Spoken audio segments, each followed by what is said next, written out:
Now, the Public Protector has found that the Department of Arts and Culture squandered public money on hiring private lawyers to remove the trustees supervising the affairs of late singer-songwriter Miriam Makeba.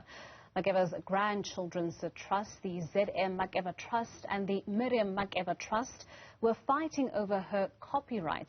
To tell us more about the findings of this investigation, we're joined by spokesperson for the Office of the Public Protector, Oupa Segalwe. Dr. Segalwe, thank you so much for your time and thank you for joining us. Firstly, let's talk about the investigation and what the Public Protector actually found regarding this complaint laid against the department. Well, good morning, ma'am. Thank you so much for the opportunity. Sometime around 2018, the Public Protector received a complaint from Mr. Graham Gelfelen, who is or was a member of a trust that was entrusted with managing the affairs of the Miriam Makeba Trust, and he was one of the people appointed to the trust by Ms. Makeba herself. And then in his complaint, he indicated that the Department of Sport, Arts and Culture has spent a lot of public funds in trying to get him and another trustee out of the trust. And then he said when they did that, when the department did that, it did so in violation of the Public Finance Management Act and the Culture Promotion Act, among others. And his bone of contention essentially was that the department was using public funds in litigation, even though the department was itself not a Mr. Segalwe, are you still with us? Yes, I'm still here. Can you hear me? Yes, we can hear you. Please finish your line of thought. Yes, he was saying that essentially the department used public funds for litigation in which it was not a party, and that in spending those funds, the department was not, performing in line with its mandate, which is the development of the arts and so forth. But it was using money set aside for the development of the arts for the purpose of litigation in which it was not a party, and that was the crux of his complaint. And those allegations were confirmed by the investigation. The Public Protector found that indeed the department expended a lot of public funds in that litigation, even though the department was itself not a party in that litigation, and that violated the Public Finance Management Act, the Culture Promotion Act, among others. Right. Mr. Segalwe, the curious aspect of this is that the department made itself party to a dispute outside of its purview. One would argue that while the Miriam Makeba Trust and any sort of legacy conversations around Miriam Makeba may, in fact, fall within the purview of the department, in this instance it did not. Is there any precedent for such a behavior by any government department or a piece of legislation that would warrant this level of involvement? As far as the Public Protector is concerned, there was no justification for the department to get involved in that sense. Because when the Public Protector engaged with the department, their own interpretation of the provisions of the Culture Promotions Act was that they were justifying in taking that step.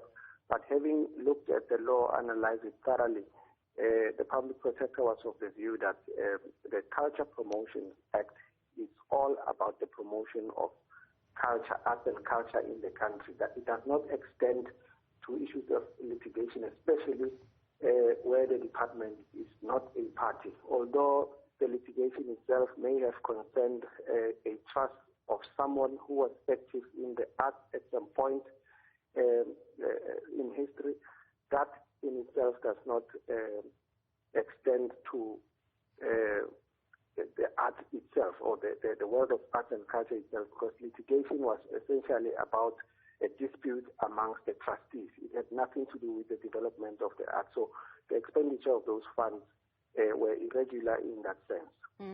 I want to talk about the scope of the Public Protector's investigation in this instance. The copyright lawyer, Mr. Graham Gelfelen, who laid the complaint, argued that the reason the department got involved was to ensure that he and his partner were removed as trustees. This, of course, was the intention behind the grandchildren's efforts, legal efforts.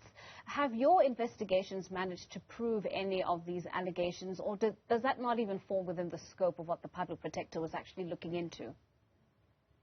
Yes, on receipt of the complaint, we subject it to a very stringent process of assessing whether we have jurisdiction or not. And after that, we whittle down the issues to those that we do have the power to investigate. And hence, the investigation was limited to whether or not the law, specifically the PFMA, Public Finance Management Act, and the Culture Promotion Act were breached in that instance. We did not look into the squabbles between the trustees because that would fall outside of the public protector's mandate. All right. Well, lastly, Mr. Segalwe, you mentioned a number of pieces of legislation that were violated. The public protector found that the department contravened the Public Finance Management Act. You've mentioned the Culture Promotion Act, as well as several of Treasury's regulations in this instance. What is the next step now that you have found that, in fact, the department's actions were, in fact, illegal?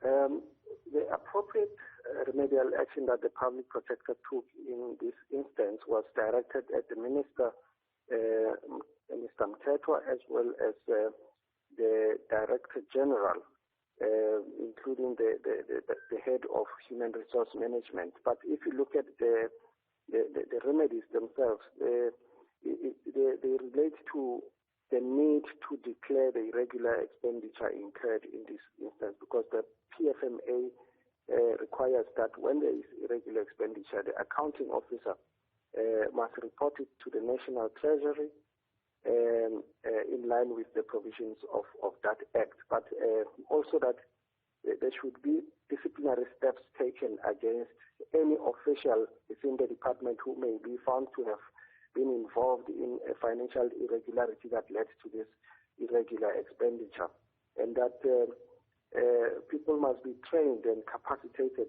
to properly understand how the use of public finances ought to take place, as well as to be capacitated on issues of governance and internal control so as to avoid a recurrence in the future.